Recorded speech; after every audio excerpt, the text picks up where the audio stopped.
C'était sur le bord d'une piscine olympique au concours de professeurs de PS. Voilà, tout le monde est parti s'échauffer et les deux seuls qui ont trouvé ça inutile de s'échauffer, c'était nous. Donc on s'est retrouvés tout seuls dans la tribune pendant les 10 minutes d'échauffement. Et voilà, donc on s'est dit qu'est-ce que tu fais là? Ça sert à rien, ok. Donc on attend l'épreuve, on a commencé à discuter comme ça. Continue. Ouais, si tu... Voilà, et ensuite on a eu l'agréable surprise de se retrouver à l'entraînement du Luc à l'époque, qui s'appelait encore comme ça, à Lille, donc un 1er septembre. Et là, donc, on a été mutés tous les deux comme professeurs de PS dans le Nord, à l'insu de notre plein gré, bien évidemment. Et donc, on s'est retrouvés comme on s'est quitté, en fait. Je crois que c'est quand même la fabuleuse épopée de la Fédérale 3 qui a débuté, donc, comme Damien l'a dit, 1er septembre, qui a duré toute l'année avec pas mal de troisième mi-temps où ça durait plus longtemps que l'entraînement. Et puis une phase finale où on passe 3 ou 4 tours, souvent avec un peu de chance, avec beaucoup de culot et puis une bonne bande de potes et d'amitié, une histoire d'amis, et voilà, donc ça c'est quand même un bon souvenir. Et ça a été un peu le début de la dynamique du LMR, puisqu'il y a eu l'accession en Fédéral 2 après cette même année-là. Alors ouais, forcément ça reste inoubliable. Bon, moi ça sera peut-être notre premier titre de rugby à 15 avec les filles, où voilà, on a passé une année à cravacher, à travailler avec les filles sans concession pour obtenir le Graal au final, et bon, je crois que ça restera gravé dans ma mémoire, et on a pu le partager ensemble, voilà, c'était vraiment un bon moment.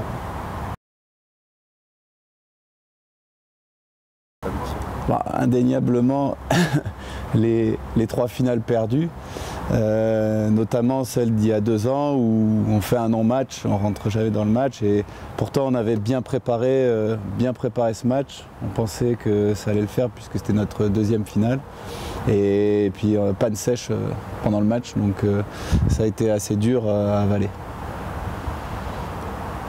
Ah, peut-être le fait qu'on se voit de moins en moins en 3e mi-temps maintenant qu'on a nos vies respectives et qu'on a trouvé nos femmes. Et non, je rigole, mais ouais, c'est sûrement voilà, les défaites engendrées, que ce soit quand on était joueur ou après par la suite quand on a entraîné.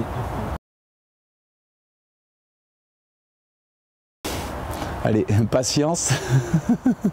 Non, ça c'est pour rire.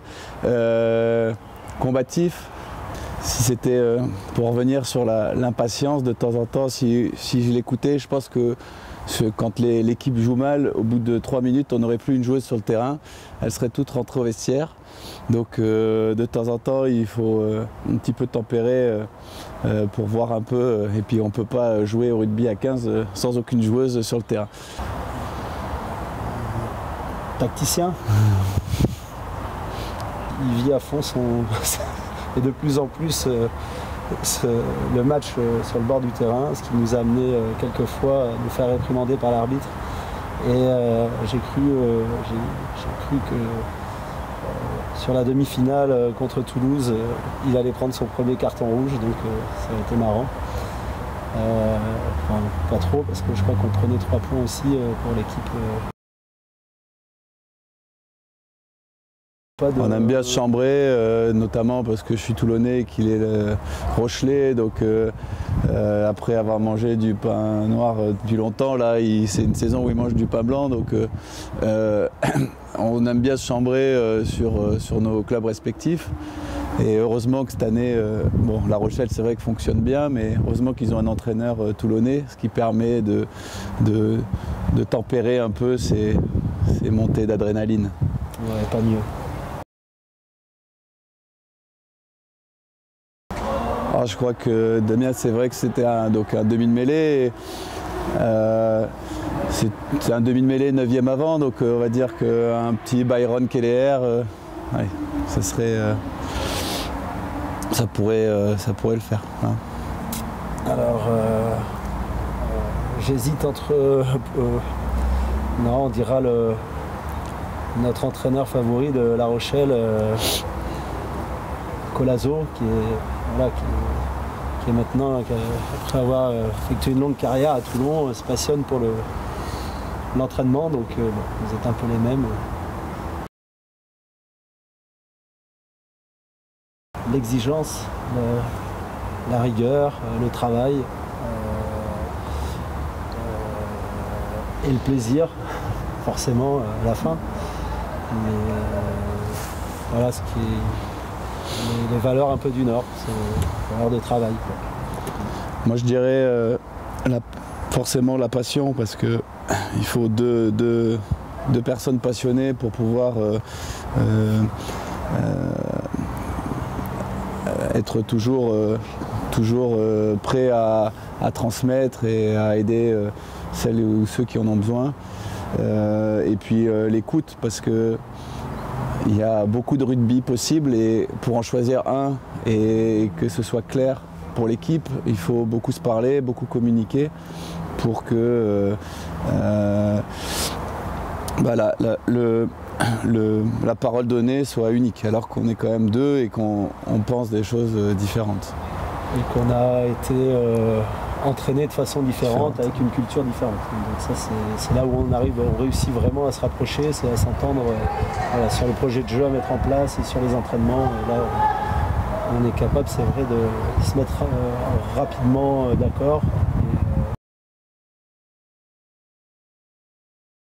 Et quand il est arrivé, je me suis dit, il est juste complètement fou en fait, parce qu'il nous a présenté des choses qu'on ne connaissait pas du tout, un projet de jeu avec des règles à respecter, comment on joue dans telle partie du terrain, comment on s'adapte à la tactique adverse, et on va mettre en place des combinaisons, des stratégies. Et nous, c'est des choses qu'on n'avait pas connues avant. Le club était vraiment en difficulté, l'équipe féminine était en difficulté. Et moi, je me souviens, quand on avait reçu le projet de jeu, j'avais rigolé, et je l'avais transféré à une autre joueuse en disant ah, « Tiens, regarde, il croit qu'on va réussir à faire ça, il est malade ».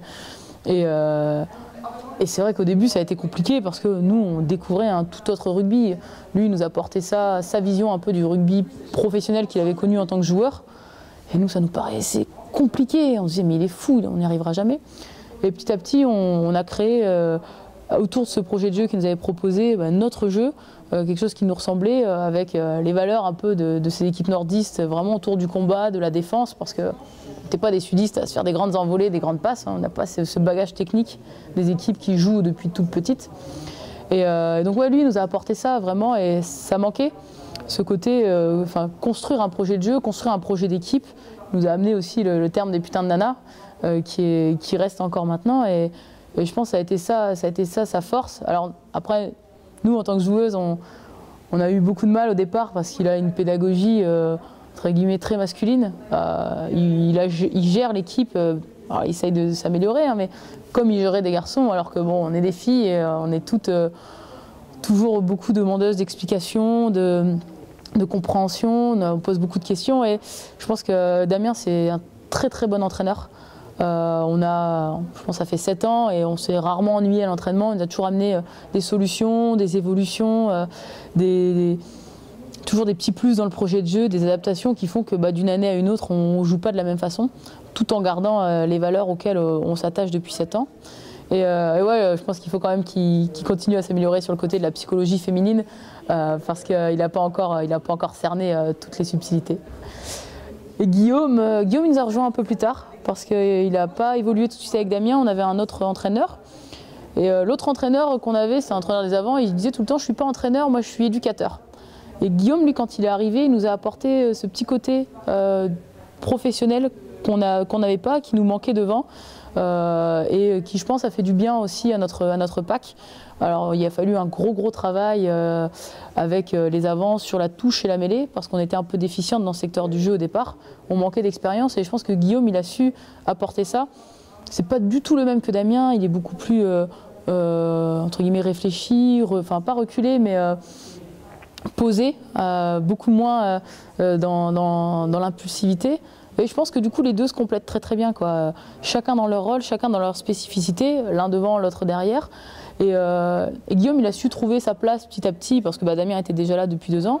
Et maintenant, je pense qu'ils sont dans une relation assez équilibrée, tous les deux, ouais, ils forment un duo, c'est ça, équilibré, et ils arrivent à intervenir chacun dans leur domaine de compétences, sans en faire trop, et c'est ça qui fait leur force, je pense, depuis quelques années, qui fait aussi qu'on a réussi depuis 6 ans à atteindre les phases finales. On sent et ça se voit qu'ils sont sur la même longueur d'onde, ils ont la même façon d'aborder les choses, ça se sent qu'ils sont très proches dans la vie, parce que ça se ressent sur la façon de mener l'équipe. Voilà, on sent aussi qu'ils ont joué ensemble, il y a cette fusion qui fait que du coup il n'y a pas de doute entre eux, et pour transmettre certaines informations, c'est vrai que c'est aussi très utile.